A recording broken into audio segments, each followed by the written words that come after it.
I'd like to welcome everybody here. This panel, I am so excited about it, and frankly, I am so honored to be on this stage with this group of people. I would like to introduce them. First, sitting next to me is the President of Singapore, Tharman Shanmugaratnam. She practiced. For 24 hours, but he told me just to call him President Tharman or Mr. President. And then, of course, President of the European Central Bank, Christine Lagarde, is next to him. And then, of course, the Managing Director of the IMF, Kristalina Georgieva. Adina Friedman of the NASDAQ. She's chair and CEO of NASDAQ. And Gordon Hanson, who is the Peter Wertheim Professor in Urban Policy at the Harvard Kennedy School. This is a tremendous group of people to talk about the economy in flux around the world and how many changes there really have been over the past 6 to 12 months. And that's where I want to start. Managing Director Georgieva, I want to start with you. How much has the world economy changed over the past 6 to 12 months? This is an excellent question. Vis-a-vis 12 months ago, it has gotten worse. But vis-a-vis 6 months ago, it has gotten better.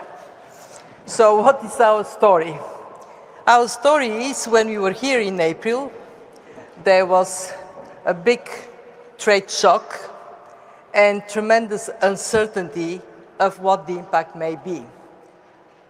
Our fear at that time was that there could be contraction of growth, and that was reflected in our projections. Since then, what we witness is the world economy has been remarkably resilient. And when you look at the reasons for this resilience, two stand up. One, countries over the last decades have built strong fundamentals, good policies, strong institutions, and this is particularly applicable to a big part of the emerging market world. Good policies pay off. Two, the private sector, also over these last decades, has gradually moved forward for a bigger role in the economy, and private sector is more agile. And then we had the so far nice surprise that countries decided not to retaliate in their vast majority when hit by tariffs. So with only two exceptions, we have 191 members. The US and 2 plus 2, China and in the beginning Canada, retaliated. Everybody else said, thank you, but no thank you. We don't want a trade war. We prefer to retain trade as an engine for growth. Now, resilience so far, but I want to be straight with this audience. I don't know whether this resilience has been fully tested. And I can think of three big risks. If they materialize, there will be trouble. Risk number one, maybe this restraint on trade is not going to last. We see, for example, Chinese goods that were to come to the United States being redirected to Asia, to Europe.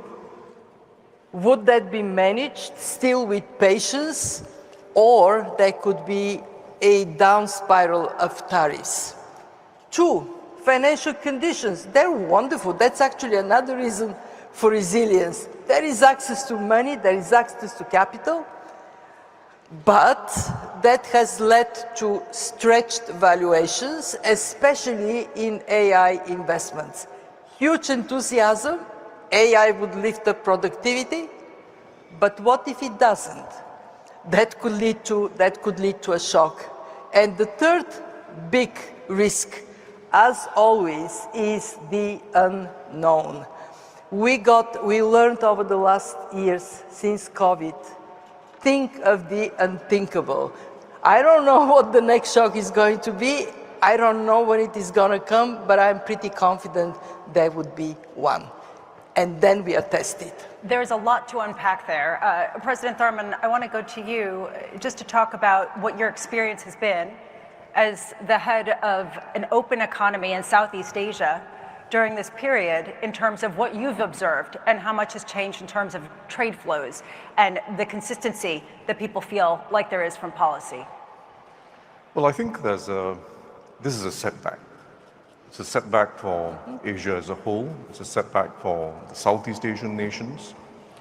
And we've got to start thinking about how we can make it an opportunity. The setback is clear. If you look at most Asian countries outside China, we know about the problems China is facing, but look at it outside China. They're facing a double whammy.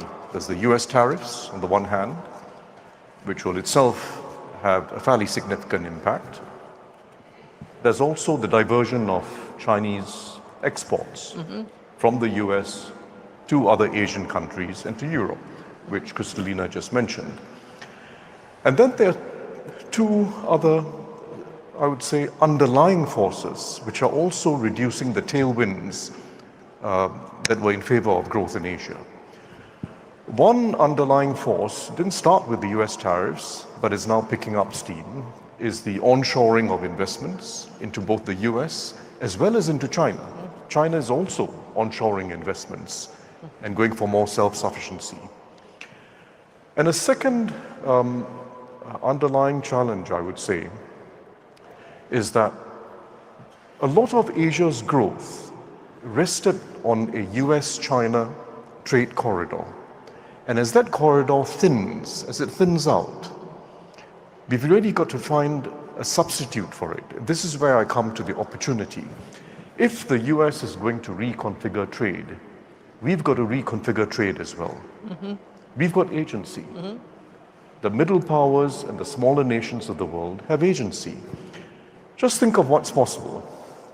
The CPTPP, the EU, the GCC, ASEAN, they're not small trading arrangements, by the way. If the CPTPP and the EU start collaborating with each other, that's about 42% of world trade. If ASEAN and EU start collaborating with each other, that's more than a third of world trade. So if you want to reconfigure world trade, let's reconfigure world trade. Let's go for a new arrangement that will allow developing countries in Asia to continue to rise up that ladder of value added. Trading first within each other, within ASEAN, within Asia, but very importantly, across the world. And the good, this is a blessing of the US tariffs. It's spurring regional integration and it's spurring bridges between regions. So I think we will end up, after a period of some difficulty and some adjustment, with a new resilience. And we've got to work towards it. Let's work towards this new resilience. Madame Lagarde, you're a policymaker. You've been at the helm of the ECB for almost 6 years. How difficult is it to understand things like inflation, like economic strength, when you have the dual shocks of the idea of tariffs on the one hand, but also exports from China coming into Europe and actually suppressing price growth? How do you weigh all of this? Well, and don't forget as well the unjustifiable war of Russia against Ukraine, which is at the doorstep of Europe. So first of all, it's really nice to be back here. Last time I was here, I think it was my farewell party. So being back here is really, really nice. Let me say, I'm going to follow up on where Kristalina left it, because my conclusion is that the worst is not always certain. And if I may say, we've been surprised to the upside. A year ago, step forward today, we had anticipated retaliation, tit for tat. Europe didn't do any of that. As a result, the expected inflation contributor did not participate in the process.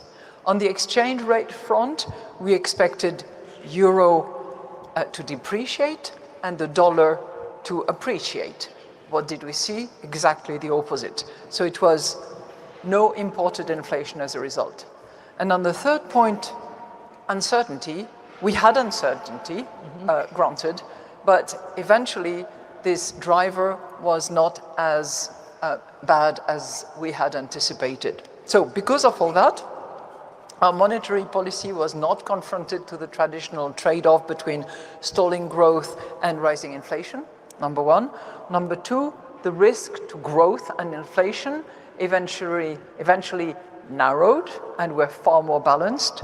And as a result of that, we have, and that impacts the tools that we're using, in other words, models, we had to navigate a far more difficult situation where a lot of what was happening sort of in the course of normal business, which was not normal at all. We had to face war, we had to face tariff, we had to face, I would say, accelerated greed as a result of the impact of new technologies and social media, and we had to face hubris in quantities that we could not anticipate. And that certainly impaired our capacity to rely extensively on models and encouraged us to use more judgment. Bottom line, we are currently, at least in the euro area, at 2% inflation, which was our medium-term goal. We are at 2% interest rates. It's a surprising coincidence, but we consider that where we are today, we are in a good place, and we are well positioned to face future shocks. And future shocks there will be. Both Kristalina and Harman said it. I completely agree with that. We will be facing shocks. In what direction? How do we adjust our policies in order to deal with it? What kind of regulatory framework we have in order to reduce the financial instability risks that abound as a result of new technologies breaking through into the financial system? It will be incumbent upon us, advanced economies, emerging economies, low-income countries, to agree on what will be the best way to cooperate in order to maintain financial stability, price stability, while helping with the development of growth, which hopefully will be inclusive and sustainable. There's a lot to unpack there too. Several panelists have been talking about the technological backdrop, and Adina, you've been watching this as head of the NASDAQ in terms of just how much private company innovation has dominated what we've seen in terms of the upside surprise that Madame Lagarde was talking about. How sustainable do you see this? Is there a disconnect here between the uncertainty in the broader economic backdrop and the public sector and the real dynamism that we're seeing in elevated valuations in the private sector, particularly having to do with tech? I actually would say that I think that investors have done a good job of synthesizing everything we've been talking about here and demonstrating it in the markets and how they're engaging with the markets. So, you know, on the back of COVID and in the aftermath of COVID, with a very changing monetary policy and a very fast changing monetary policy to tighten monetary policy, investors kind of took a step back and took a very risk-off stance. And you saw that in terms of not as many IPOs coming to market, and some market, frankly, some market, market cap reductions in 2022 going into 2023. But since then, I think that the investors have synthesized the fact that going into 2025, we have likely a moderating monetary policy in the United States. We've already seen that in Europe. That's very helpful, and that's also extremely helpful to small caps. I do need to call out small cap companies.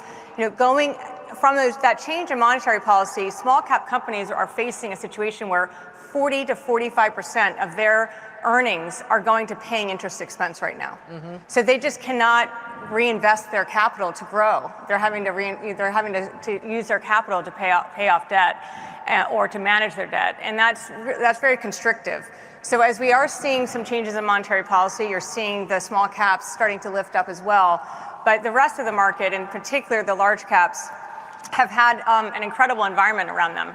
There is an incredible technology that is coming. It's on the scene. It's extremely early, but it's already having effect. I think that people, as a general thesis, tend to be very excited and enthusiastic early. And at the end of the day, this technology, in my opinion, will be the fastest moving and most consequential technology that we'll see in many decades. It's an incredible technology that will come, and I do think it will achieve a lot of incredible productivity gains over time. It takes time, though. Yeah. You know, it's very early, and people get very excited, but the fact is that as we build out the infrastructure, the models are improving every single month, every single quarter. The way that the models are being able to be brought together now through agents and digital workers to be able to string together capabilities will drive productivity. And investors are understanding that. So investors are there to predict the future, and they definitely predict a bright future. But I would also point out that since the beginning of 2024 until today, while the NASDAQ 100 is up 47%, the earnings of the companies in the NASDAQ 100 are up 32%. So there is a lot of justification for the fact that the markets are performing the way they're performing. And then you've got the promise of more. And then you also have an easing monetary environment, which also tends to be supportive of markets. And then you have a deregulatory environment, which tends to be supportive of growth. So there's a lot to synthesize, but I would say investors are synthesizing it and demonstrating it in what they're showing in the markets right now. This is all predicated on the idea that we're not necessarily going to be tested. And I'm going back to what Kristalina Georgieva, the managing director, had to say. And Professor Hansen, I'd love you to weigh in on this because I know you have a pretty provocative idea about how it could be tested in the near term in terms of the tit for tat and just how much we have seen the complete portfolio of the trade tussle that's been going on. So we're really still in the early stages of defining a new trade regime. And it's been extraordinary in so many dimensions. One is that the 9 most important policymakers when it comes to global trade policy are the Supreme Court justices of the United States. Sometime probably, and after hearing arguments about the International Economic Emergency Powers Act, probably that will happen in early November. In January, in all likelihood, they will decide whether the President of the United States has free rein to set tariffs, or whether big changes in tariff policy across the board have to go through the US Congress. If we're in that first world, then I think the incentives to retaliate fundamentally change. The managing director was spot on in saying that the limited economic consequences we've seen from the trade war so far are grounded in the absence of retaliation. But that retaliation is in part because you don't know which United States you're taking on. And we're going to learn that quite soon. Once that gets resolved, then I think countries are going to be choosing between the world that President Tharman laid out, in which the EU, parts of Asia, Australia, Canada come together and say, we want civilized trade relationships, come join us and we can play by a fixed set of rules. And then we'll have kind of trade barbarity going on in the rest of the world, in which you got to take on the United States. The United States is going to do one thing one day and it's going to do another thing the next day. But if we're in a different world, if the President of the United States is constrained, then that pressure for retaliation looks quite different. And we're more in a world that's like what happened with anti-dumping policies and retaliation against anti-dumping. It's about specific industries, it's bilateral conflicts at different moments in time, and the things that we can manage that don't throw us into all-out trade war. Does anyone want to respond? Just want to throw this out there because I see a lot of people writing. Madame Lagarde.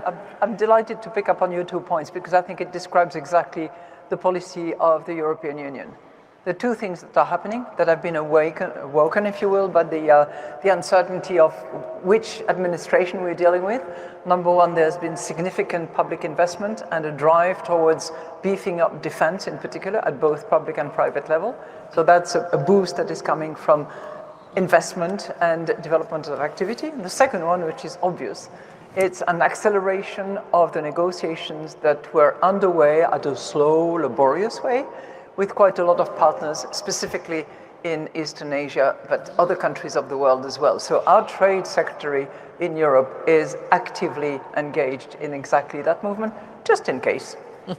Well, I wonder, President Tharman, how much you see already people rearranging versus actually waiting to see about the Supreme Court case to decide how much to move away from a US-driven model? I think the unstated assumption in China and most Asian countries is there will be continued unpredictability.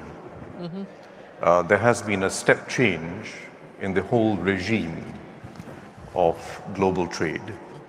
So regardless of how the Supreme Court rules on this or that, you're now in a more unpredictable situation, and it'll be wise to start building alternatively, building new resilience, building new trade connections, building new investment connections, investing together to tackle the challenges of the global commons, even if it doesn't include the US for now. I think they'll eventually come back, but even if it doesn't include the US for now, we've got to press ahead. So there is, I think, an unstated assumption that we are facing a more unpredictable situation with the largest economy in the world, and we can't wait to see what happens. We've got to start making alternative plans. And in the meantime, keep our relations with the US as best as we can. Keep our relations with the US. It's still a major market. It's got the most innovative companies in the world. Keep our relations with them.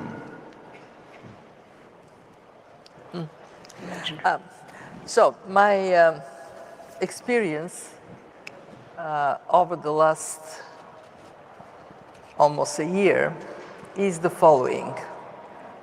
I lived through a revolution when the former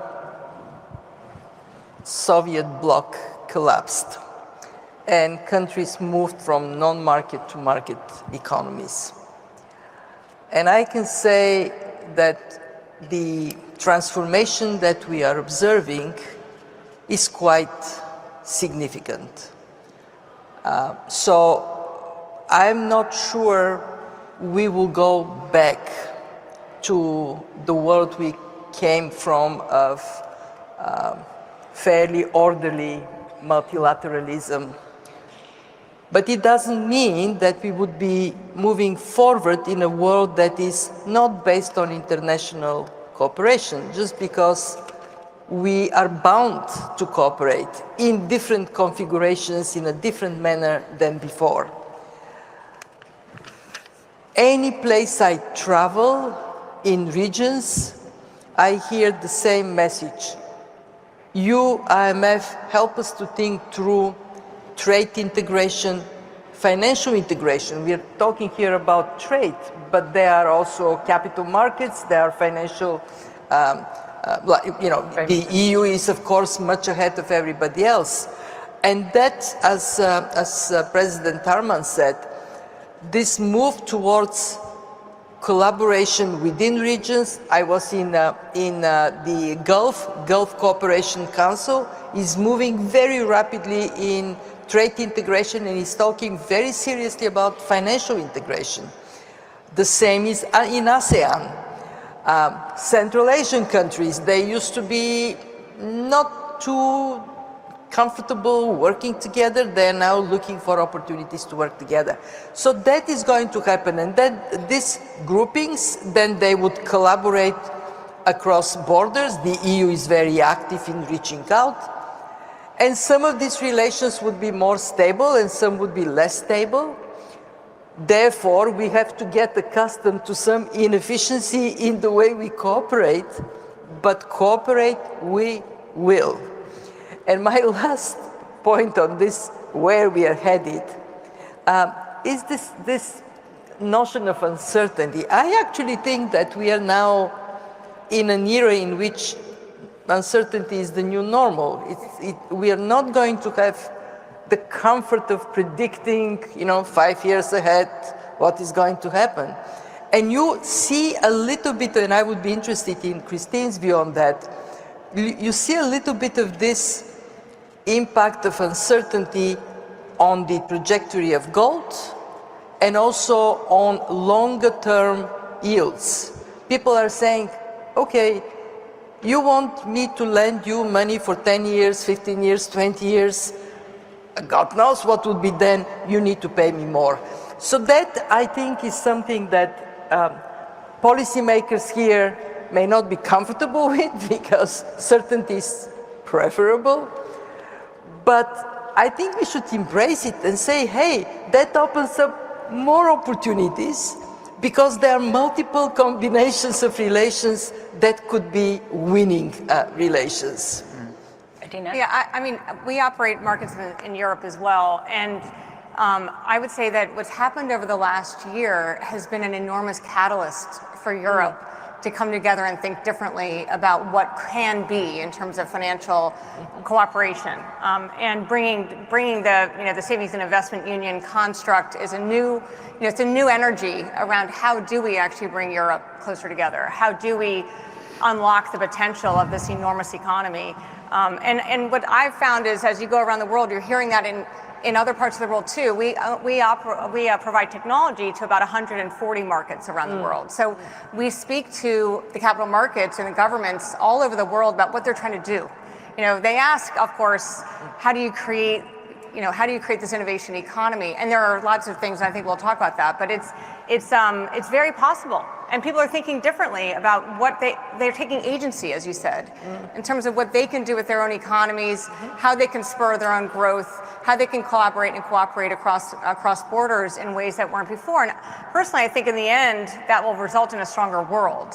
And just a different relationship with the United States and elsewhere. But I'm an optimist, so I usually see this as a catalyst for us to think differently about innovation, to think differently about tax policies and economic policies and equity ownership and all those things that kind of frankly spur growth in a country and drive investment also, by the way, that can strengthen countries. Lagarde, happy to follow up on that, because it's nice to be praised by non-Europeans, so thank you. But I think there is a momentum, you're right, in two directions. The first one is at home. We have an internal market, which is the largest economic zone in the world, still at the moment, but we have inflicted upon ourselves one border after one barrier, one license requirements after another hurdle that entrepreneurs and corporates have to jump over. I think the momentum is here to now reduce as much as possible of those internal barriers. And the excellent study produced by the IMF, which indicates that on goods, it's as if we had a 40% tariff, and on services as if we had 110% tariffs, is, a big kick in the butt to say, get on with it. Remove that 40%, remove that 110%, and don't complain about, your status. The second direction we are heading into, and as often with Europe, it goes one step at a time and there is no big bang, so to speak, is on the Capital Market Union, where we really want to be attractive to non-European capital, number one, so investors can come over. And we want to make sure that the savings that are currently massively into deposits, they're here in the United States. 300 billion of those of your European savings are right here. Yeah. So we want to say, you don't have to travel the Atlantic. You can just stay here at home and generate a good yield. One last point, because Kristalina prompted me on that. Yes, the long-term yields have behaved in a quite surprising way, and they have gone up. And it's certainly attributable to a risk premium that is expected and required by the investors. But it's particularly true in the 30 years, not so much in the 10 years. And it's not as heavy as we had feared in the first place. It's come down a bit, and I think that the risk premium requested is now much more reasonable by all standards. And we're going to get into the fiscal deficit and how that changes and gives a very EM tinge to some DM. But Professor Hansen, I'd love to get your take from China's perspective in sort of how much differently they're approaching this new landscape and how that kind of changes things in ways that people might not fully appreciate. So we're in the second big phase of China's economic growth since it joined the global community of trading nations in the 1980s and really in the 1990s. And that first phase was a pretty mechanical one. It was China making good on its latent comparative advantage in manufacturing, reallocating labor from farms to factories, and undergoing a process of urbanization that had been staunched by the Maoist policies of central planning that were in effect for 30 years. That had played itself out by around 2010. And now what we're going through is this new phase of Chinese growth, which isn't driven towards that natural process of comparative advantage. It's driven by the state deciding where China should go and enlisting competition among companies and competition among regional policymakers to figure all of that out. That first epoch, kind of China Shock 1, was market forces were stronger and the government was neutral to some extent when it came to specific industries. Now the government is much less neutral. What China wants to be in command of are quality productive sectors. And what's different about this time around is, whereas last time, what you're really talking about is engineering redistribution inside countries. The US went from producing manufacturing to producing intellectual property. Now what we're really talking about is the potential redistribution of technology frontier industries from one set of places to China. That makes the stakes of what we're living through very high. But I don't want to be the voice of gravity on this panel. There are reasons for optimism, and that is because there are self-regulating mechanisms here, and that is what China is doing is extraordinarily expensive. And you can't make those sorts of investments forever unless you're going to generate a self-reinforcing process of productivity growth, and we're not there yet. Well, Managing Director, this goes to the question of the resilience of developing markets and developed markets to spend in order to be in this race, because right now these are all highly capital-intensive endeavors. So how limited are developed markets at a time when the fiscal deficit is so large? So what we are seeing is very interesting. Many emerging markets and even some low-income countries have gotten the lesson of history that if you have strong institutions, you can withstand shocks better. We did a study and it shows that those emerging markets where they made the investment in strong institutions and good policies, if a shock is to come, would have 0.5% up to 1 percentage point higher growth, and they would have 0.6% lower inflation because they have these fundamentals right. Some of this, they have created independent central banks, they have created fiscal councils, some of them have put fiscal rules in place, they built reserves to protect themselves, and this is not a small part of emerging markets. So in a way, what I fear is that now we see some of the advanced economies being a bit more leisurely. Well, here in this country there are discussions around independence of the Fed. That is something emerging markets learned. Don't touch, let them do their job. We are safer when we have it. We have to recognize that they are vulnerable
It used to be that the idea was, and trade was the transmission line for this convergence, that you are poor, then you do labor-intensive stuff, then you get richer, then expand in manufacturing, and you go up like this. And now what is going to be compensatory for the loss of this transmission line?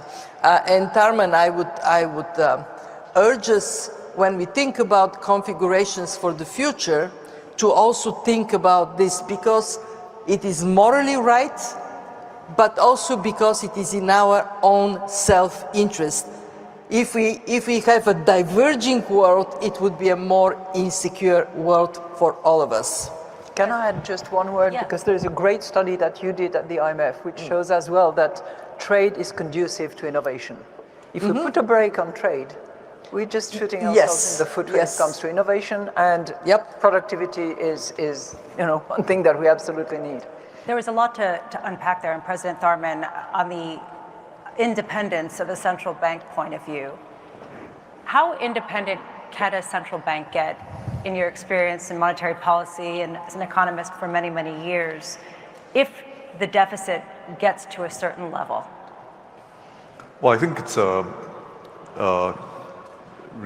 there's been repeated history, repeated episodes in history of governments running up large deficits and then having to find ways to finance it, either by putting pressure on central banks to lower interest rates, or to just gradually, by way of stealth inflation, making their debts cheaper to service through inflation. It's not just about one or two countries today. It's been a repeated practice in history. And it happens in countries where you've got seemingly independent central banks, as well as in countries where central banks were never independent. So it's a real risk. But I think that's, it's a headline issue today. It captures a lot of attention. I think our focus really has to shift to what Kristalina was talking about. We are treading water today. We're obsessed with the short term. And if we keep treading water, we'll eventually be drinking seawater. We've got to start looking at the really big issues on the horizon. And they're not distant issues, by the way. Climate change, by the way, is not a distant issue.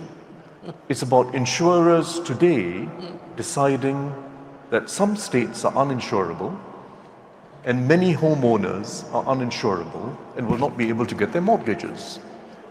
It's coming home to roost. These are not distant issues. They're not in the air. They're on the ground, and they will affect communities. So we've got to shift our whole focus in fiscal policy and in economic strategy especially towards addressing the really big issues. Because if we don't do it, we're going to have to end up spending a lot more than we otherwise would.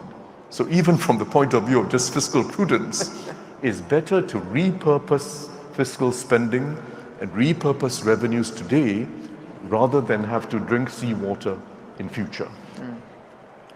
Spend more to mitigate climate change and to adapt where you really have to, particularly in Africa and some of the developing world.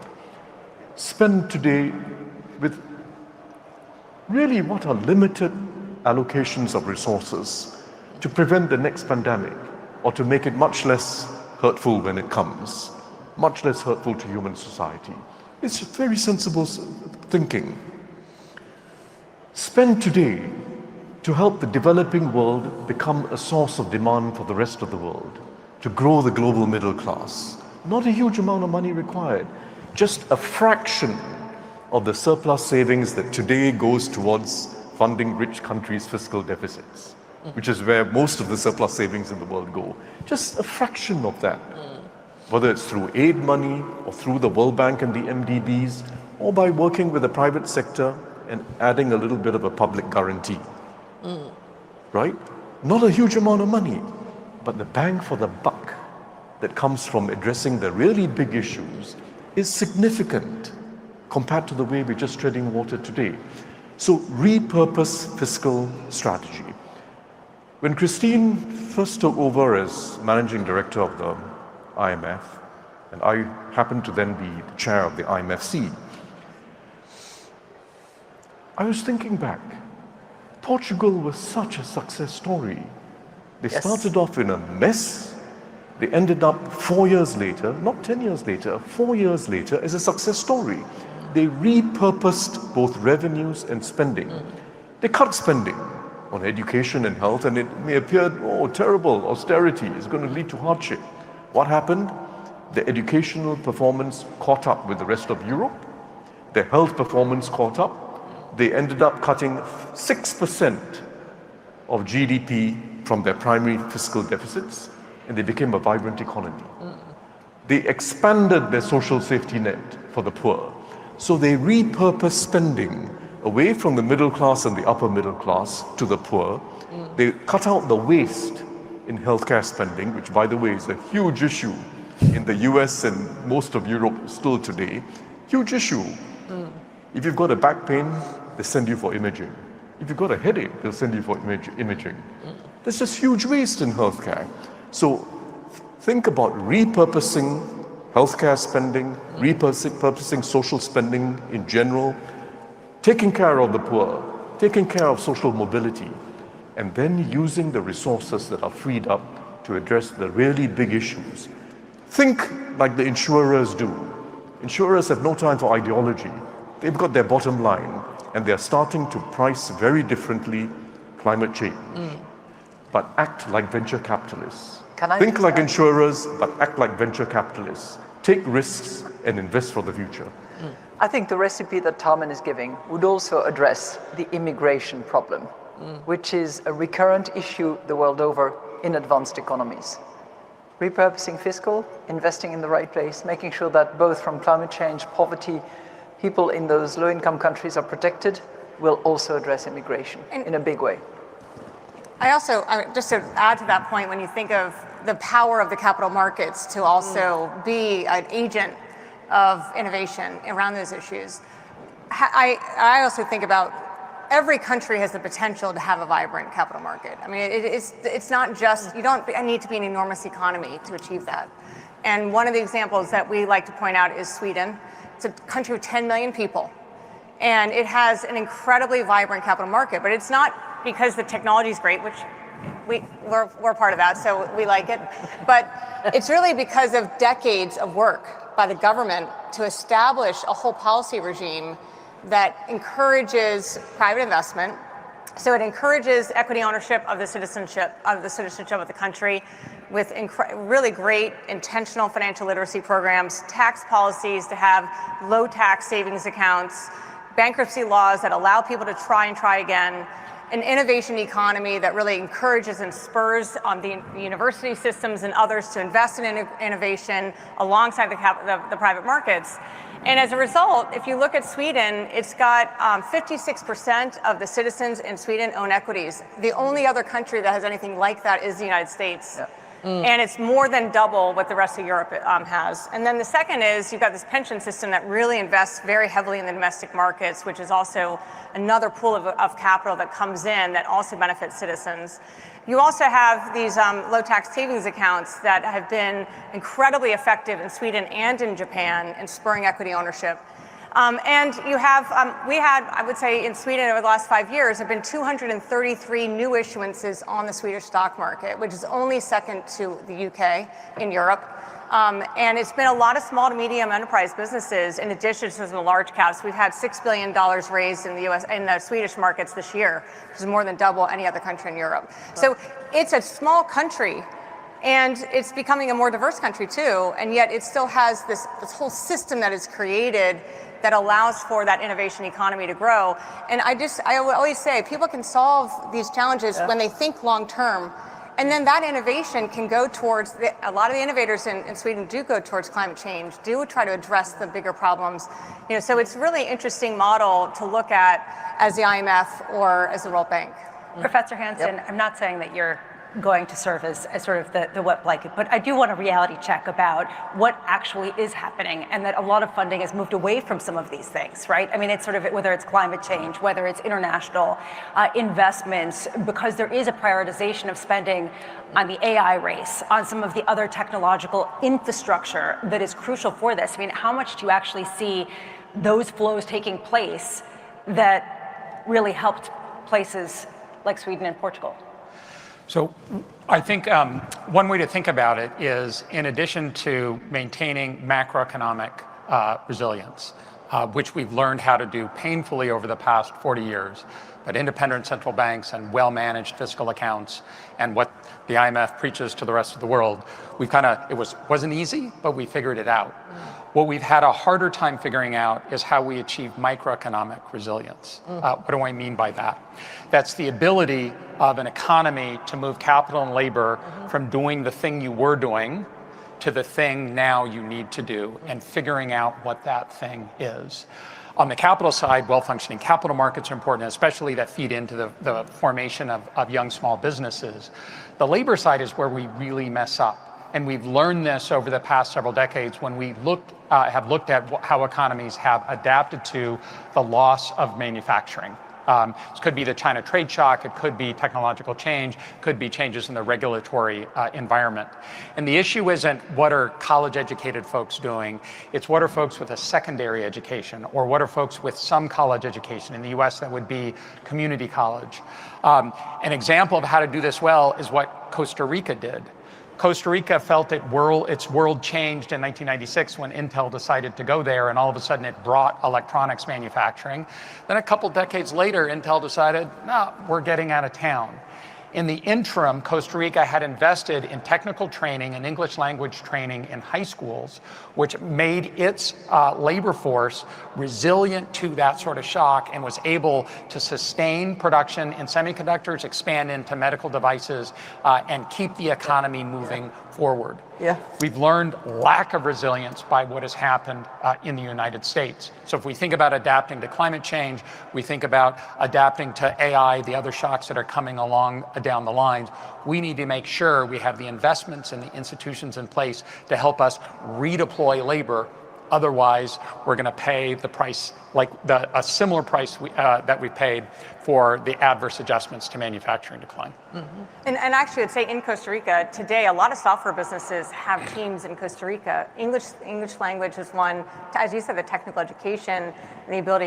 It's a great skill base in a small country. It's a good example where they've been able to diversify their economy beyond that.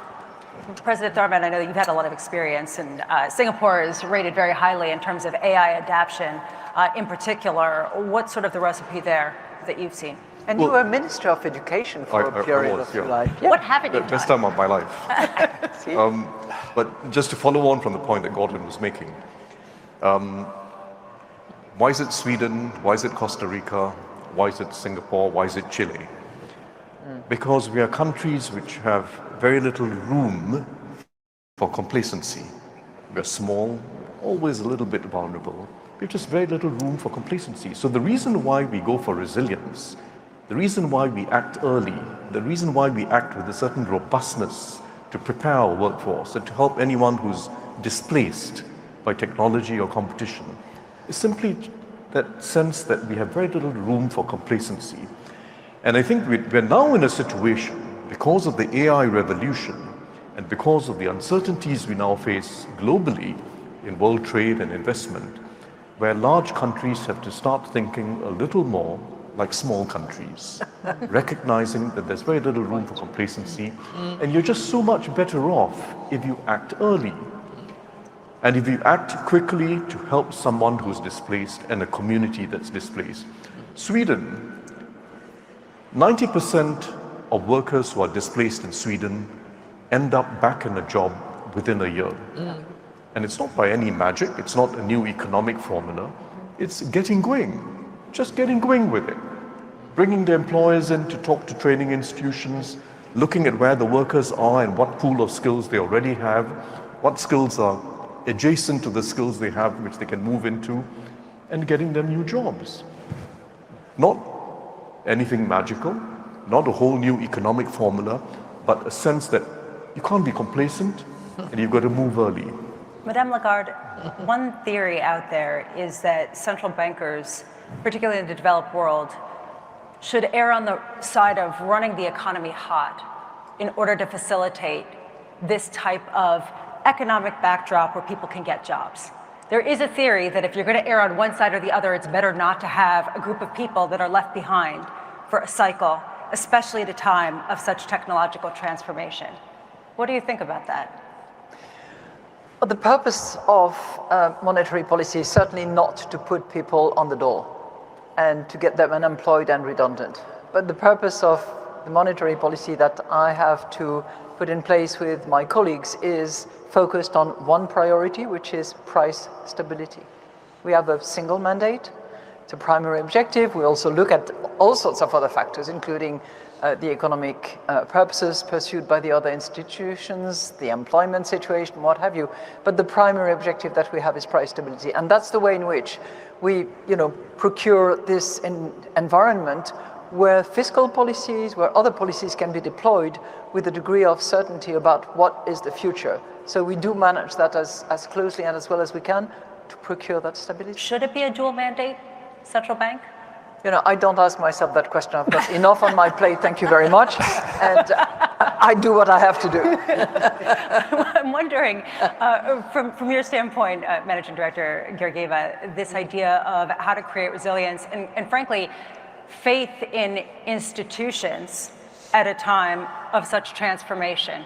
I'd be curious, do you think we're doing a good job? Well, I think that we're doing a better job now than we did 10 years ago and then 10 years beforehand. We are learning. There is a amazing learning process that is going on.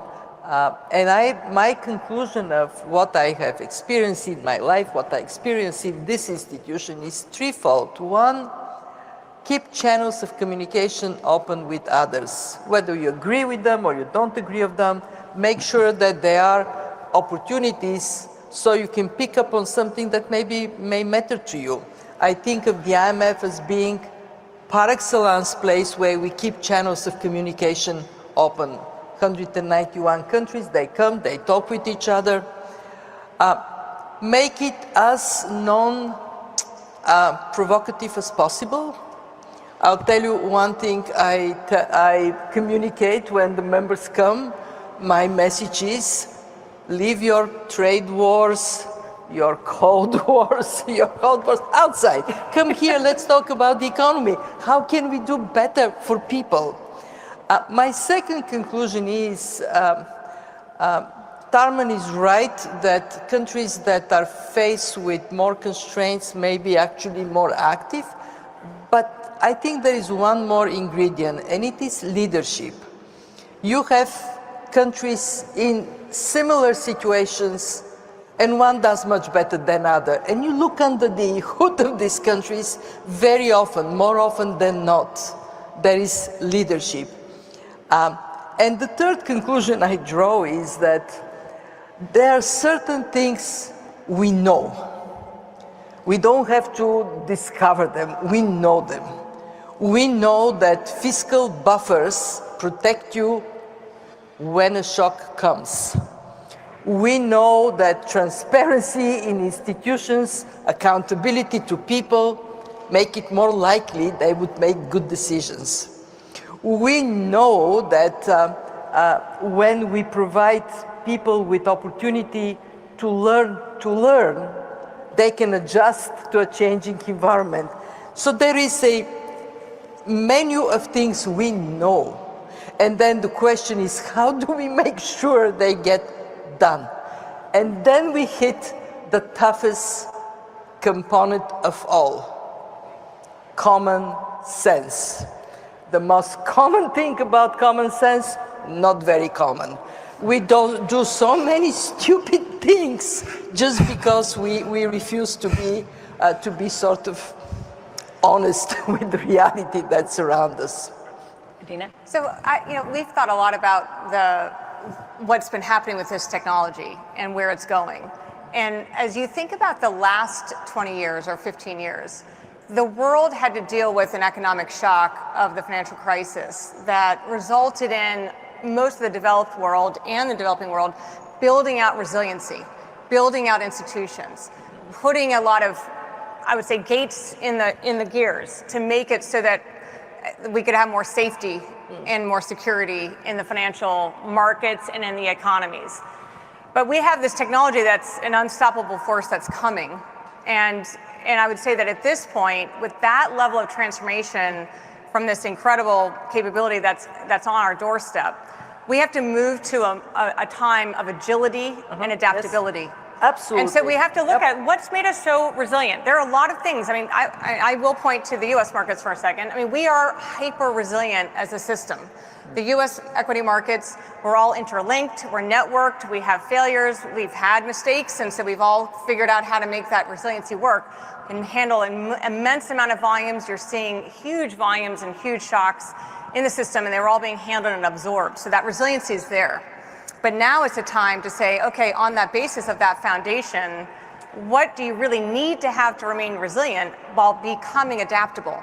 Because that adaptability, whether it's digital assets or AI, adaptation is happening. And so if the institutions aren't prepared for it, or a country's not prepared for it, and they're calcified in their views, they will be left behind. But if they say, okay, I want to have this base, and make it so that we have a resilient base, and then we change our policies. We think differently about regulation. We think differently about taking down some of the gates, whether it's state regulation for us and zoning, or whether it's country regulation in the EU that's holding us back from allowing this new technology to take force, and thinking about education, thinking about all the things that as a region or as a country really need to change. I personally think that we're at this cusp of this moment, and that leadership's critical to making sure that it's successful and it's propagated around the world. We're almost out of time, so I do want to get to this question, and Madame Lagarde, I'm going to put you on the spot with this. There is a lot of hope, as you can see, in all of the things that artificial intelligence can do. There's also a question about whether we have priced that all in and then some, and the systemic risk that comes with how high valuations have gotten, how high spending has gotten. How concerned are you about that, given the fact that in the near term, you need to manage financial stability as a risk as well?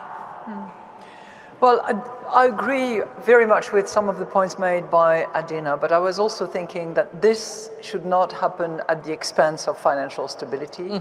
Right. And this should not happen at the expense of the right distribution and the right diffusion of those improvements resulting from artificial intelligence. We don't want to create a universe where there would be a massive divide between those who benefit from it and those who suffer as a result.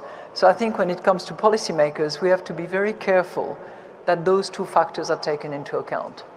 And it cannot be just technology unleashed and happen what happens.